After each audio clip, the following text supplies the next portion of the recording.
आज मेरे पति अपने किसी बहुत ही जरूरी काम की वजह से शहर गए हुए थे। वैसे तो वो अक्सर ही शहर जाते रहते थे, लेकिन ना जाने क्यों आज मेरा मन किसी अनहोनी के होने के अंदेशे से अजीब तरह से घबरा रहा था।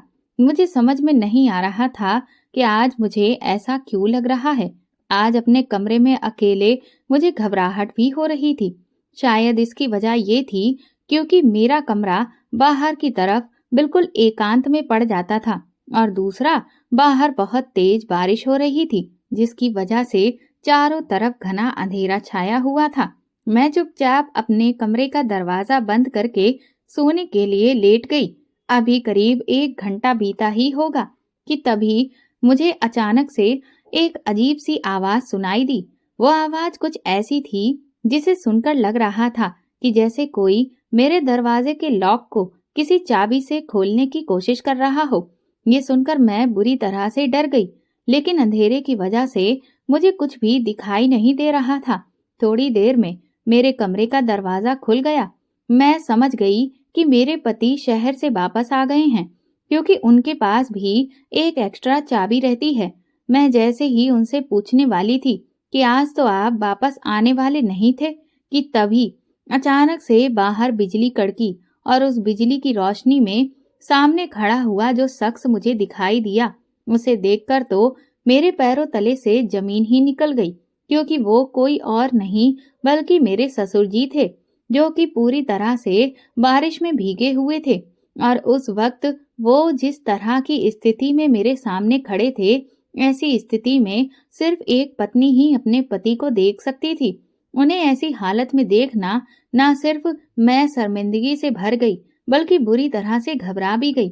लेकिन इससे पहले कि मैं उनसे कुछ भी पूछ पाती, वो इतनी तेजी से मेरी तरफ आगे बढ़े कि मुझे ना तो उनसे कुछ पूछने का मौका मिला और ना ही किसी और को पुकारने का।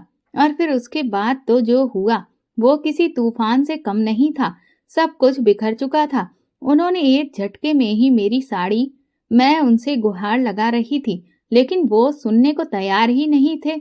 इस सब के बीच जब मैंने जमीन पे नजर डाली तो वहां वो सारे कपड़े पड़े हुए थे जो कुछ देर पहले मैं पहनकर आराम से सो रही थी। मुझे यकीन नहीं हो रहा था कि अब मेरे साथ क्या होने वाला है। इसके बाद उन्होंने जो किया, मैं दर्द से भर गई। मेरी चीखें पूरे कमरे में गूंज रही थीं, लेकिन उन्हें सुनने वाला वहां कोई भी नहीं था, क्योंकि बाहर तेज बारिश और बिजली की कड़कने की आवाज से मेरी आवाज किसी को भी सुनाई नहीं दे रही थी। मेरा नाम जानवी है। मैं बस 2 महीने बाद ही 18 साल की होने वाली हूँ। मुझे खुद के 18 साल होने का बेसब्री से इंतजार है, क्योंकि मैं जैसे ही 18 साल की हो जाऊंगी, मेरा गौना हो जाएगा।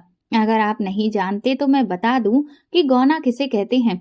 दरअसल हम लड़कियों की शादी बचपन में ही कर दी जाती है, लेकिन हमें हमारे पतियों के साथ विदा तभी किया जाता है जब हम 18 साल के हो जाते हैं।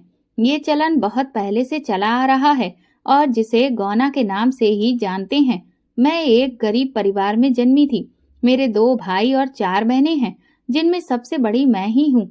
मैंने हमेशा से बहुत ही ज्यादा गरीबी की मार झेली है, लेकिन मेरी माँ मुझे हमेशा कहती है, तेरी शादी जिससे हुई है वो हम लोगों से ज्यादा पैसे वाला है, और अब तो वो कुछ काम धंधा भी करने लगा है, बिल्कुल शहरी बाबू जैसा बन गया है। मेरी माँ मुझे कहती, जब वो मेरा गौना कर देगी तो मेरी जिंदगी खुशियों से भर जाएगी। मैं भी अपने पति के साथ बिताए जाने वाली जिंदगी के बारे में सोच सोच कर खूब खुश होती रहती। मेरी कई सहेलियों का भी गौना हो चुका है, और जब भी वो अपने पीहर से लौटकर यहाँ आती तो उनका साज श्रृंगार, उनके गहने और उनके चेहरे पे अपने पिया से मिलने की खुशी देखकर मैं फूली न समाती, और मुझे भी अपने पिया से मिलने का जो इंतजार है वो और ज्यादा टीस देने लगता। मैं जैसे तैसे करके एक एक दिन गिन के काट रही थी, लेकिन दिन थे कि जैसे कट ही नहीं रहे थे। इधर मैं अपने गौने की वजह से एक एक दिन बेचैनी और खुशी से काट रही थी, लेकिन उधर मेरे बापू हद से ज्यादा परेशान दिखाई दे रहे थे।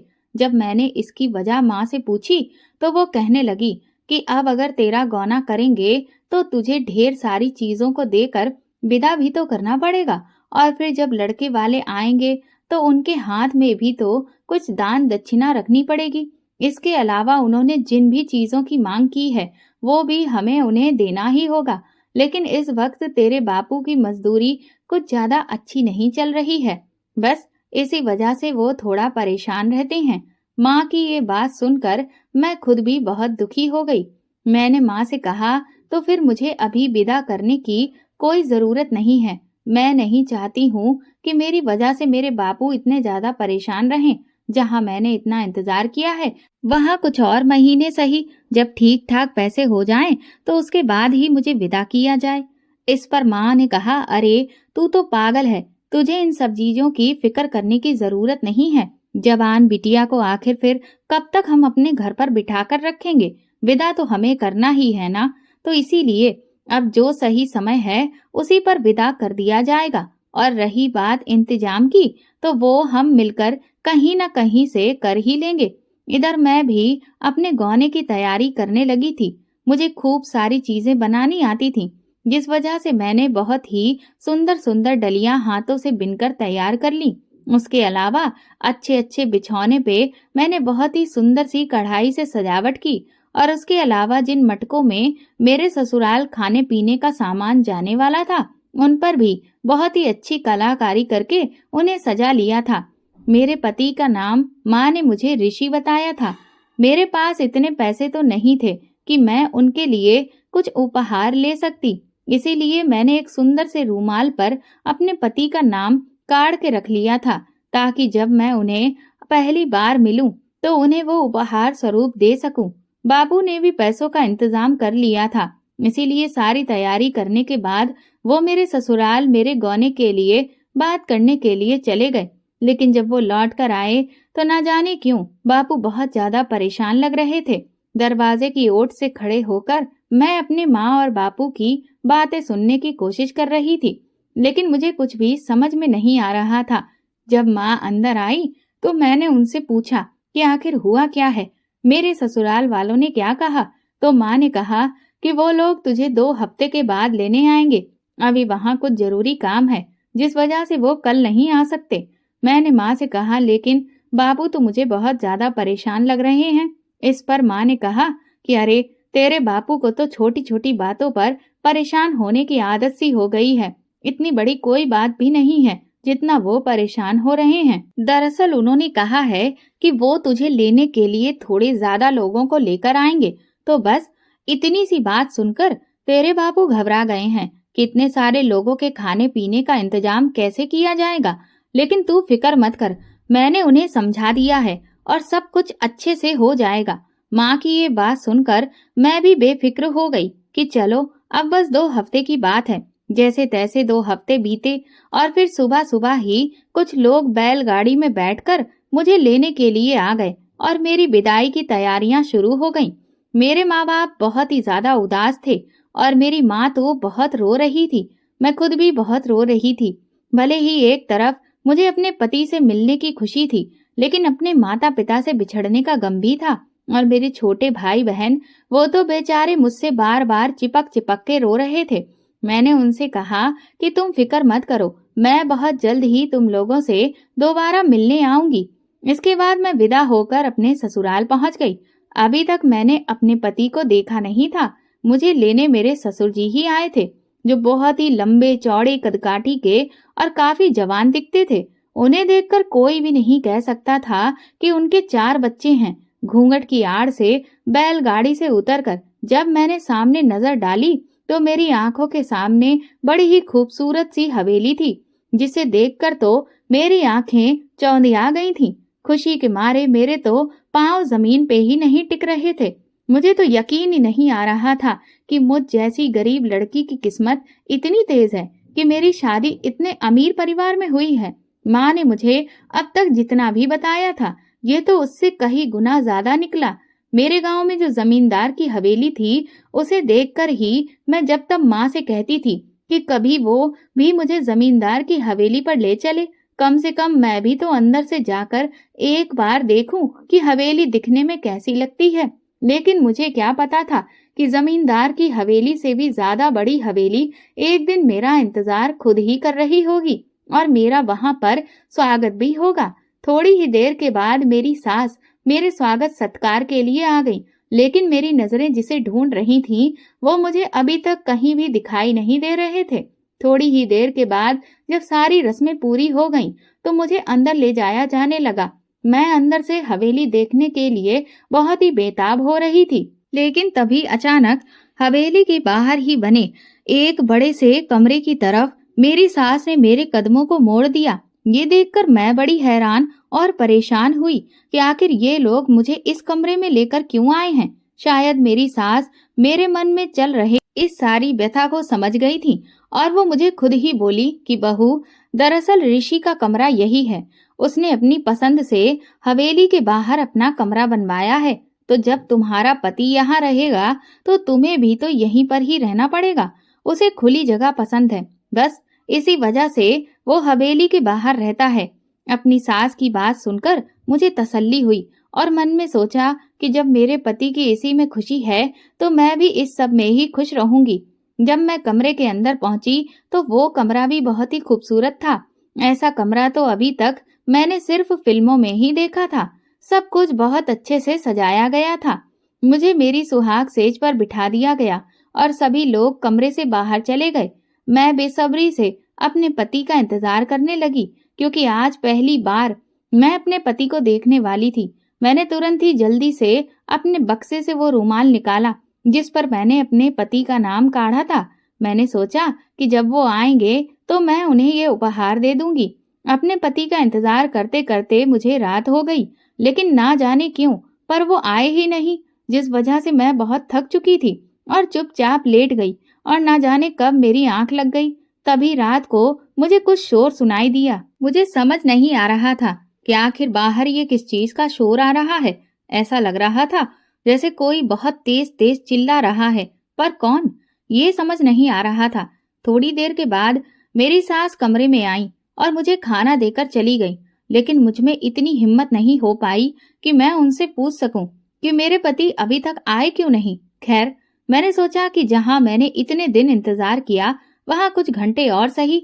खाना खाने के बाद मैं एक बार फिर से लेटकर आराम करने लगी।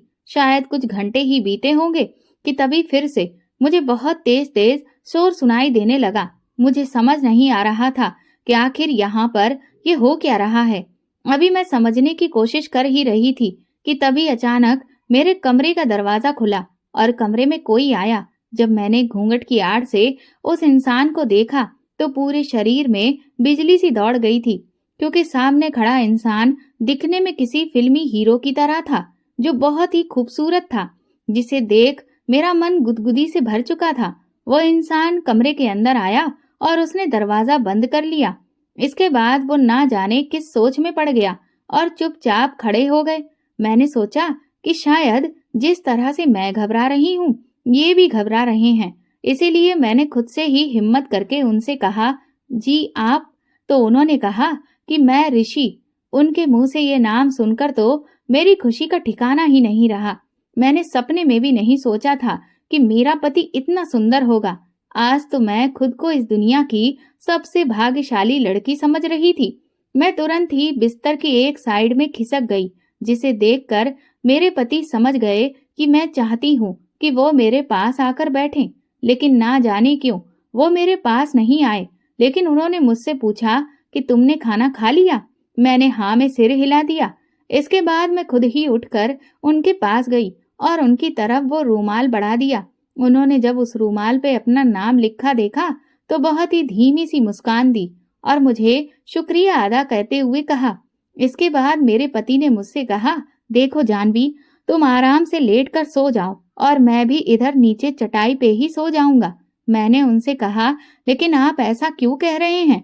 तो मेरे पति कहने लगे कि देखो, मैं तुमसे जैसा कहता हूँ चुपचाप वैसा ही करो, मुझसे सवाल जवाब मत करो। उसकी इस बात पे मुझे बहुत ठेस पहुंची थी। मुझे समझ नहीं आ रहा था कि मेरे पति आखिर इस तरह का व्यवहार मेरे साथ क्यों कर रहे हैं। मैंने ऋषि से कहा, क्या मुझसे कोई गलती हो गई है?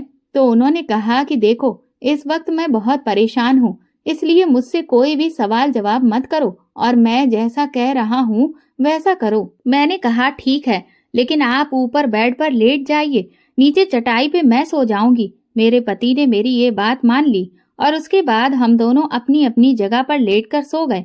लेकिन मेरी आंखों से आंसू आ रहे थे। मुझे समझ में नहीं आ रहा था कि मेरे पति मेरे साथ इस तरह का व्यवहार क्यों कर रहे हैं। अभी कुछ देर पहले मैं कितनी खुश थी, सब कुछ कितना अच्छा लग रहा था, लेकिन ये अचानक न जाने क्या हो गया। कहीं ऐसा तो नहीं कि मेरे घर वाले इन लोगों की आव भगत में कोई कमी रह गई हो और बस इसी वजह से बाहर किसी बात पे कहा सुनी हुई हो जिससे इतना शोर आ रहा था और मेरे पति का मूड इस बात से खराब हो गया हो। मुझे कुछ भी समझ में नहीं आ रहा था। यही सब सोचते सोचते मैं सो गई थी। सुबह जब मेरी आंख खुली तो मेरे पति कमरे में नहीं थे। सुबह जब मैं नहा धोकर तैयार हुई, उसके बाद मेरी सास मेरे कमरे में आई। मुझे लगा कि अब मुझसे सारे खाने पीने की रस्में करवाई जाएंगी, लेकिन मेरी सास ने मुझे कुछ साड़ियां दी और मुझसे कहा कि मुझे इस घर में काम करने की कोई भी जरूरत नहीं है, क्योंकि घर में पहले से ही ढेर सारे नौकर लगे हुए हैं। इसीलिए मैं आराम से अपने कमरे में रहूं और जब कभी अगर मेरा मन बाहर घूमने का हो तो मैं उनकी नौकरानी इमली से कह दूं, वो मुझे बैलगाड़ी में बिठाकर बाहर घुमा लाया करेगी। इतना कहकर मेरी सास मेरे कमरे से वापस चली गई थी।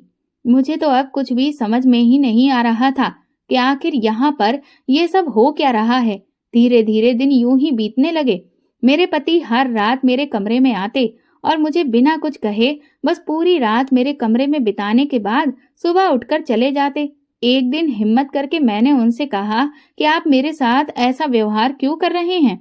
तो ऋषि ने कहा कि देखो, मैं ये चाहता हूँ कि हम इतने साल अलग रहे हैं, तो अब एकदम से मैं इस तरह से अपने रिश्ते को शुरू नहीं कर सकता। कम से कम पहले हमें एक दूसरे के बारे में सब चीजें अच्छे से जाननी चाहिए, समझनी चाहिए। उसके बाद ही हमें अपने रिश्ते को आगे बढ़ाना चाहिए। मैंने कहा, तो जानने और समझने के लिए बातचीत तो करनी पड़ेगी ना, पर आप तो मुझसे बात ही नहीं करते। मेरी इस बात पर मेरे पति धीरे से मुस्कुरा दिए और बोले कि तुम बहुत ही तेज हो। उस दिन के बाद से मेरे और मेरे पति के बीच में थोड़ी सी चीजें सुधरने लगी। मैं उनके कुछ काम भी कर दिया करती थी, जैसे कभी उनकी शर्ट में बटन लगाना, उनके कपड़ों को प्रेस करना, उनके कपड़ों को धोना, जबकि वो मुझे बार बार मना करते कि मैं उनके लिए ये सब कुछ ना करूं। लेकिन फिर भी मैं जबरदस्ती करती, क्योंकि मैं उनके दिल में जगह बनाना चाहती थी। मेरे पति ने बताया कि वो अपने काम के सिलसिले में शहर भी जाते रहते हैं, इसीलिए कभी अगर ऐसा हो कि वो वापस लौटकर रात में कमरे में ना आए तो मैं परेशान ना हूँ। एक दिन ना जाने कैसे, लेकिन मेरे पति दिन में मेरे कमरे में आ गए। वैसे तो वो आज तक कभी भी दिन में कमरे में नहीं आए थे, लेकिन उस दिन पता नहीं कैसे, लेकिन वो दिन में मेरे कमरे में आ गए। उस वक्त मैं एक डायरी पे अपने टूटे फूटे शब्दों में छोटी सी कविता लिख रही थी। दरअसल मुझे बचपन से ही किस्से कहानियां लिखने का शौक है, लेकिन क्योंकि गरीबी की वजह से मैं बहुत ज्यादा पढ़ लिख तो पाई नहीं थी और इसीलिए मुझे तो जैसे लिखना आता था बस मैं वैसा ही लिखती थी। ये कहते हुए जब मेरे पति ने मुझे देखा तो वो एकदम से दंग रह गए। मैंने उनसे वो डायरी छुपाने की कोशिश की, लेकिन वो नहीं माने और फिर उन्होंने जब मेरा लिखा हुआ देखा तो मेरी बहुत तारीफ करने लगे, लेकिन मुझसे बोले कि मैंने इतना गलत गलत क्यों लिखा है। तो मैंने उन्हें बताया कि दरअसल मैं बहुत ज्यादा पढ़ लिख नहीं पाई। मेरे पति ने कहा, तो कोई बात नहीं, मैं तुम्हें पढ़ाऊंगा। अपने पति की ये बात सुनकर मैं बहुत खुश हो गई। उन्होंने कहा कि उन्हें भी लिखने का शौक है। उसके बाद उन्होंने मुझे कहीं से अपनी ढेर सारी डायरियां लाकर दिखाईं, जिनमें उन्होंने न जाने कितना कुछ लिख रखा था, जिसे देखकर तो मैं बहुत ही खुश हो गई। मैंने उनसे कहा कि आप ये सब इस कमरे में क्यों नहीं रखते? मेरा वैसे भी दिन भर समय पास ही नहीं होता, तो मैं आपकी लिखी हुई इन सारी कहानियों को पढ़ूंगी। इस बात पे मेरे पति खुश हो गए। बोले, क्या सच में तुम मेरे लिखी हुई कहानियों को पढ़ोगी? मैंने कहा, हाँ बिल्कुल, क्योंकि मुझे किस्से कहानियां पढ़ने का बहुत शौक है। इन सब चीजों से धीरे धीरे मेरे और मेरे पति के बीच की दूरियां मिटने लगीं। एक दिन मेरे पति ऋषि मुझसे बोले कि तुम कहती थी ना कि तुम बोर होती हो, तो चलो आज मैं तुम्हें अपने बागों की तरफ घुमा के लाता हूँ, लेकिन तुम एक पुरानी साड़ी पहन लो और ऊपर से शॉल डाल लेना, और मैं भी गमछे से अपना चेहरा लपेट कर ही चलूंगा। मैंने उनकी इस बात से हैरानी से उनकी तरफ देखा तो वो कहने लगे कि दरअसल अगर पिताजी को पता चला कि मैं अकेले ही तुम्हें बागों की तरफ घुमाने ले गया तो वो बहुत ज्यादा गुस्सा करेंगे, इसीलिए हमें छुपकर ही जाना होगा। छुपने की बात पे तो मैं बहुत ज्यादा उत्साहित हो गई। इस तरह से तो मैं अक्सर अपने घर पर भी किया करती थी, जब भी मुझे बागों में आम तोड़ने जाना होता था। इसके बाद हम दोनों पति पत्नी भेष बदलकर चुपचाप सबकी नजरों से बचते हुए हवेली से बाहर चले गए। इतने समय के बाद बाहर निकलकर बाहर की ताजी हवा खाने के बाद मुझे बहुत ही सुकून महसूस हो रहा था।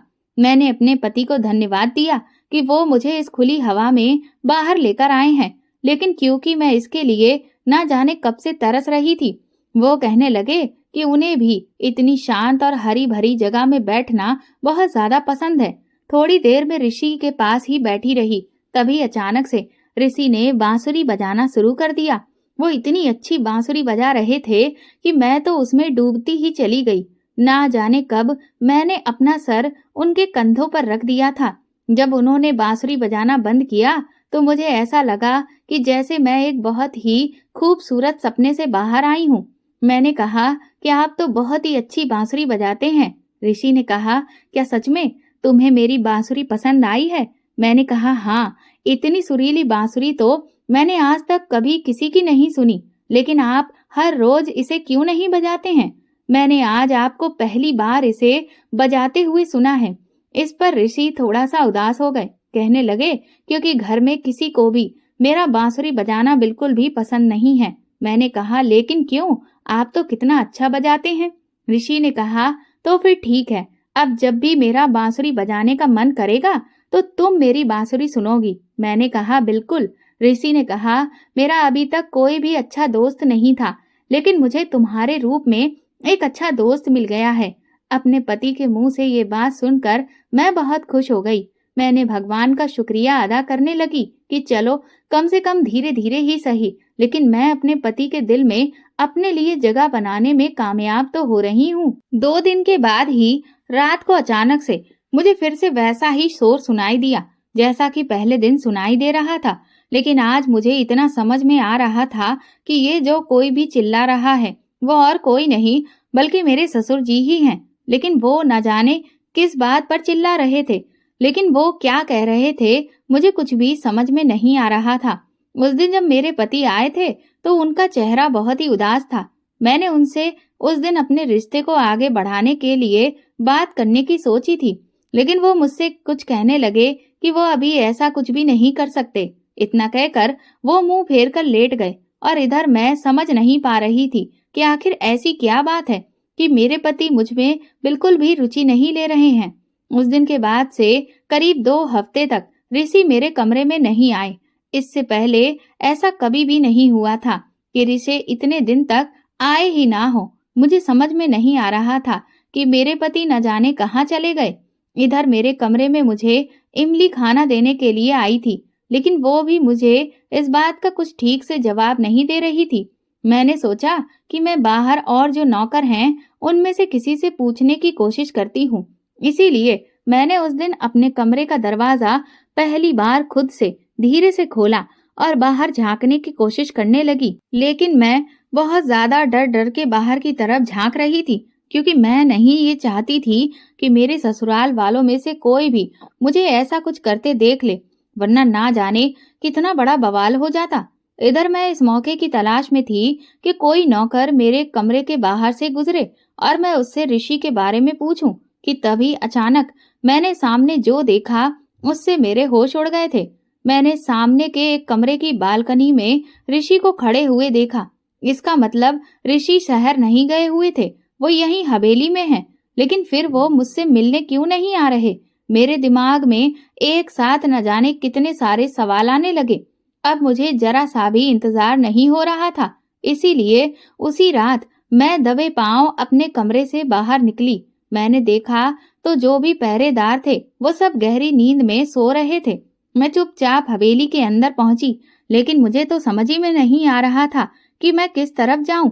मैंने सोचा कि मैंने ऋषि को जिस कमरे में देखा था वो ऊपर की तरफ था।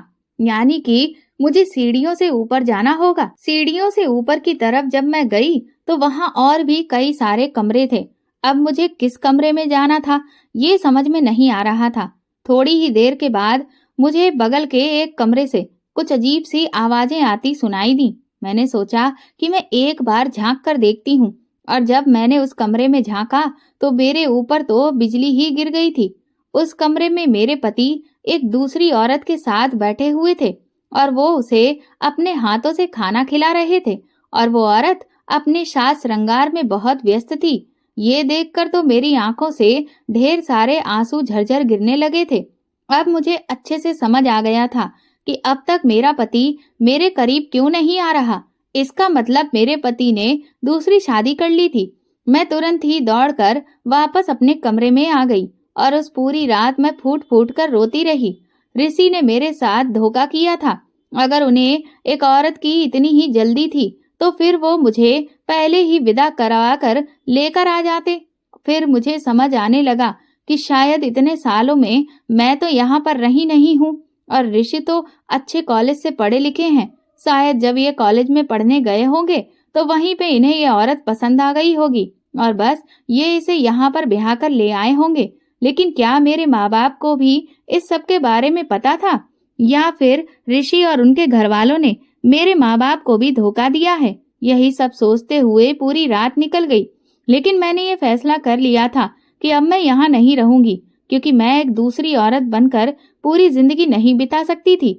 इसीलिए अगले दिन मैं हवेली में अपने सास ससुर से ये कहने के लिए गई कि अब मैं उनके बेटे के साथ नहीं रह सकती, क्योंकि ना सिर्फ उनके बेटे ने बल्कि उन्होंने भी मेरे साथ बहुत बड़ा धोखा किया है। पर मुझे नहीं पता था कि अभी आगे जो भी होने वाला है उससे तो मेरे होश ही उड़ जाएंगे। मैं जैसे ही दरवाजे पर पहुंची तभी मेरे कानों में मेरे ससुर जी की आवाज पड़ी। वो मेरे पति पर बुरी तरह से चिल्ला रहे थे और मेरे पति चुपचाप एक जगह पर बैठे हुए थे। मेरे ससुर जी ने मेरे पति से कहने लगे कि अगर तुमने हमें इस घर का वारिस नहीं दिया तो इसका तुम्हें बहुत बुरा अंजाम भुगतना पड़ेगा।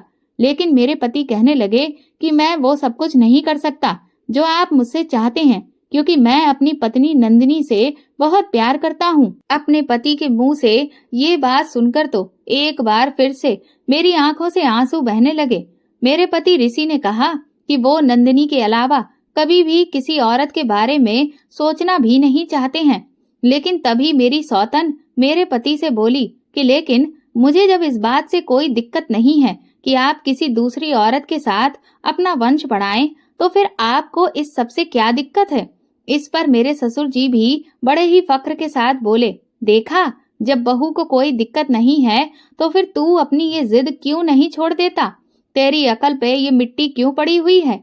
इतने में ही मेरे पति के बड़े भाई कहने लगे, पिताजी, मुझे नहीं लगता कि इससे कुछ भी हो पाएगा। आप कहें तो मैं उनके इतना कहते ही मेरे ससुर जी उन पर चिल्लाने लगे।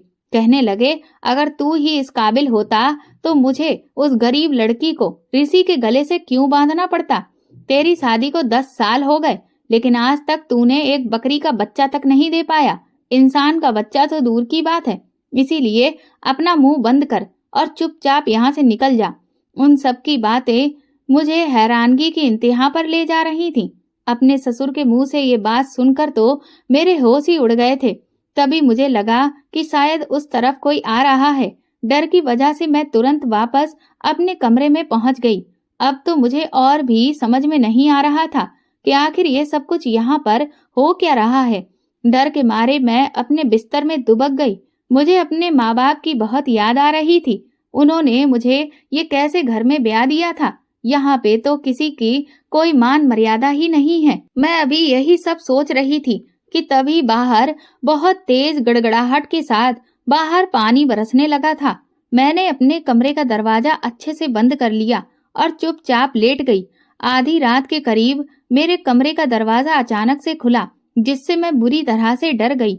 और जब मैंने बिजली की चमक में सामने खड़े हुए शख्स को देखा तो मेरे रोंगटे खड़े हो गए थे, क्योंकि वो और कोई नहीं बल्कि मेरे ससुर जी थे। और उस वक्त उनकी जो हालत थी उसे देख मैं शर्मिंदा हो गई, क्योंकि उन्हें देखकर साफ पता चल रहा था कि वो किस इरादे से मेरे कमरे में आए हैं और फिर उन्होंने वही करना शुरू किया जिसके लिए वो ऋषि से कह रहे थे। उस वक्त उनके ऊपर हैवान सवार था। मैंने उनसे कई बार मिन्नतें की कि मैं आपकी बहू हूँ, आप मेरे साथ ऐसा कैसे कर सकते हैं, लेकिन उन्हें तो जैसे इससे कोई फर्क ही नहीं पड़ रहा था।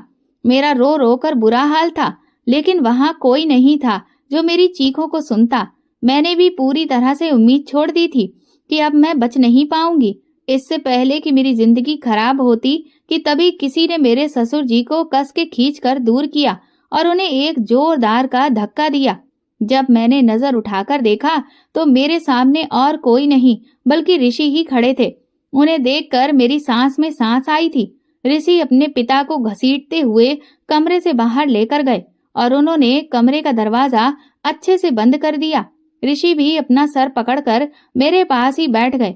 उन्होंने मुझे साड़ी से अच्छे से ढका। मैंने रो रो कर उनसे पूछा कि आखिर उन्होंने मेरे साथ ये सब क्यों किया। जब मैं उन्हें पसंद ही नहीं थी और उन्होंने दूसरी शादी कर रखी थी, तो फिर वो मुझे विदा कराकर अपने घर पर क्यों लेकर आए। उन्होंने मेरे साथ इतना बड़ा धोखा आखिर क्यों किया। इस पर ऋषि ने कहा कि तुम्हारे साथ धोखा मैंने नहीं किया, बल्कि धोखा तो हम दोनों के साथ हमारी किस्मत ने किया है। मैंने उन्हें हैरानी से देखा। उसके बाद ऋषि ने बताया कि दरअसल वो मेरे पति नहीं हैं। उनकी इस बात ने मुझे हैरान कर दिया। उन्होंने कहा कि तुम्हारी शादी जिस लड़के से बचपन में हुई थी, उन लोगों की दहेज की मांग काफी ज्यादा थी, जिसे तुम्हारे पिताजी पूरी नहीं कर पाए। इस वजह से उन लोगों ने तुम्हें विदा करने से मना कर दिया और इधर मेरे घर में मेरे बड़े भाई को काफी सालों से कोई भी बच्चा नहीं हुआ और मेरी शादी को भी 5 साल हो चुके हैं, पर मेरी बीवी में कमी है, जिस वजह से वो भी मेरे वंश को आगे नहीं बढ़ा सकती। इसीलिए मेरे पिताजी एक ऐसी लड़की की तलाश करने लगे थे जो कि गरीब हो और जिससे वो सिर्फ अपना वंश बढ़ाने के लिए इस्तेमाल कर सकें। तुम्हारे पिता ने तुम्हारे ससुराल वालों की ख्वाहिशों को पूरा करने के लिए मेरे पिता से बहुत ज्यादा कर्जा ले लिया था।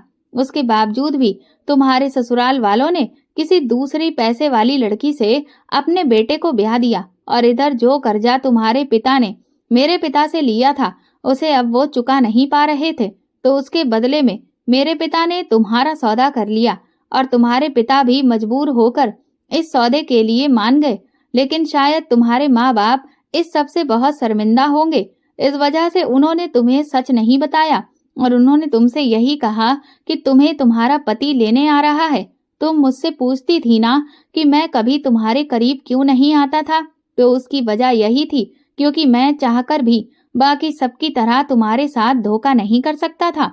लेकिन आज मेरे पिता ने सारी हदें पार कर दी है। वो अपने वंश को बढ़ाने के लिए इस कदर गिर गए कि वो इतना घटिया काम करने पर उतारू हो गए।